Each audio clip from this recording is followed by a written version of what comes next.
Hello everyone, welcome to my blog. आज हामी पुगेका छौँ ब्युटिफुल पोचन आर्ट भ्याली कोरियाको। माथि चढ्नको लागि चाहिँ हामीले मोनोरल राइडको चाहिँ टिकट लियौँ। यहाँ चाहिँ टिकट लिइसकेपछि चाहिँ त्यसपछि म चाहिँ यो म्यापमा हेरेर चाहिँ अब यो ठाउँमा चाहिँ हामी घुम्न जाने हो भनेर देखाउँदैछु।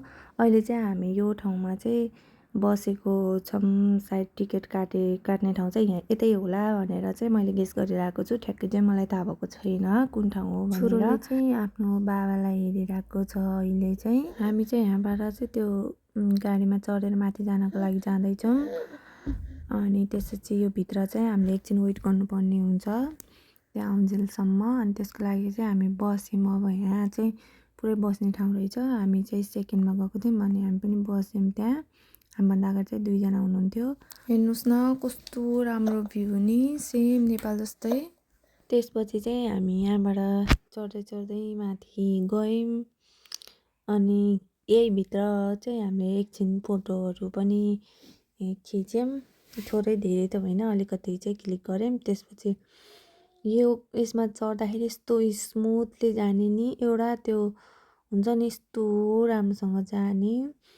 अनि यो ढुङ्गाहरू हेर्नु न, पाहाडमा यस्तो मिलाएको जस्तो यस्तो दामीसँग टक्क टक्क टक्क तालले मिलाएर राखेको कि। अनि हामी चाहिँ यहाँ गफ गर्दै गर्दै गयौँ। अनि त्यसपछि हामी झर्ने ठाउँमा आयो। त्यसपछि यहाँबाट झरेर चाहिँ हामी माथि गयौँ। अनि मैले चाहिँ यहाँ यसमा चाहिँ हामी आएको भनेर यसरी देखाउँदैछु। अनि यस्तो गर्मी थियो नि, कुरै झोर्नु यस्तो गर्मी थियो। अनि त्यसपछि यहाँ यस्तो क्युट क्युट लागेर चाहिँ मैले यसको फोटोहरू लिएको, भिडियोहरू। फेरि यताबाट हामी चाहिँ गयौँ माथि। अनि यहाँ मैले चाहिँ आफूलाई यसो देखाउँदैछु। त गर्मी भएको थियो तर पनि घुम्न भन्ने चिज अब आइहाल्छ एनर्जी त। अनि यो माथि गएको यो भित्र चाहिँ अनि बच्चाहरू खेल्ने ठाउँ छ भनेर हामीलाई कोरियन म्यामले चाहिँ भन्नुभएको। अगाडि गइरहेको मान्छेहरूले चाहिँ हामीलाई यो भित्र लैजाऊ तिम्रो छोरोलाई भनेर भन्नुभएको थियो। अनि त्यसपछि हामी यो भित्र पनि गयौँ। अनि यहाँ हेर्नुहोस् न, त्यतिखेर कस्तो हिउँ पनि पग्लेको छैन तर कस्तो राम्रो के। अनि गर्मी भएर हामीले आइसक्रिम पनि खायौँ। अनि टक्क लाएर चाहिँ हामी माथि माथि गयौँ त्यो भित्र। यो भित्र चाहिँ त्यस्तो खानेकुराहरू केही पनि लान नमिल्दो रहेछ। अनि त्यो भित्र गएर चाहिँ हामी आयौँ। अनि आइसकेपछि चाहिँ अब त्यो वाटरफलमा चाहिँ हामी जान लागेको। अनि म चाहिँ पुगेँ किनकि म चाहिँ माथिबाट सर्टकट बाटोबाट गएको। अनि हस्बेन्ड र छोरो चाहिँ उताबाट घुमाएर आउनुभएको भएर चाहिँ यहाँ पुग्नुभएको थिएन, म एक्लै थिएँ। अनि यता यहाँनिर म उभिएको ठाउँमा एकदम धेरै मान्छेहरू पनि हुनुहुन्थ्यो, सबै कोरियन सोरियन अनि अरू चाहिँ हुनुहुन्थ्यो। मैले चिनेको चाहिँ कोही पनि हुनुहुन्थेन।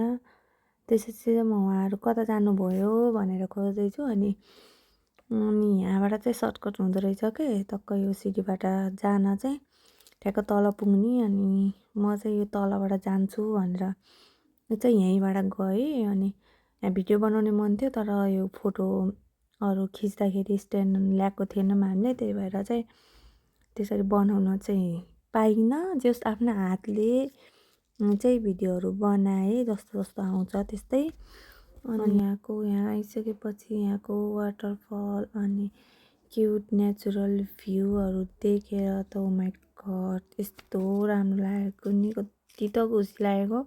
यस्तो माथि चाहिँ कति हिँडेर थाकेको भए पनि पुरा थकान मेटाउने ठाउँ थियो कि। यस्तो खतरा पाहाडको बिचमा चाहिँ यो पानी थियो कि। यस्तो खतरा लाग्यो मलाई चाहिँ है, किनभने वरिपरि पाहाड थियो अनि यस्तो बिचमा चाहिँ पानी थियो कि।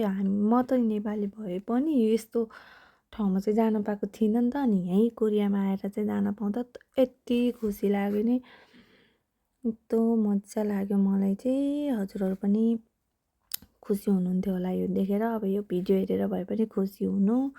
टक्क यहाँ चाहिँ फोटोहरू खिच्ने ठाउँ थियो। हरेक ठाउँमा चाहिँ भिडियो फोटोहरू लिन मिल्ने अथेन्टिक थियो यहाँ यो ठाउँ चाहिँ। अनि सबै ठाउँ घुमिसकेपछि चाहिँ हामी घरतिर लाग्यौँ। सिम्पल डे थियो तर भेरी मेमोरेबल डे। अनि यहाँको आएको ठाउँहरू चाहिँ हामी कहिले पनि बिर्सिने छैनौँ, त्यस्तोवाला फिल आएको थियो हामीलाई। फुल भिडियो हेरिदिनु भएकोमा thank you for watching my video.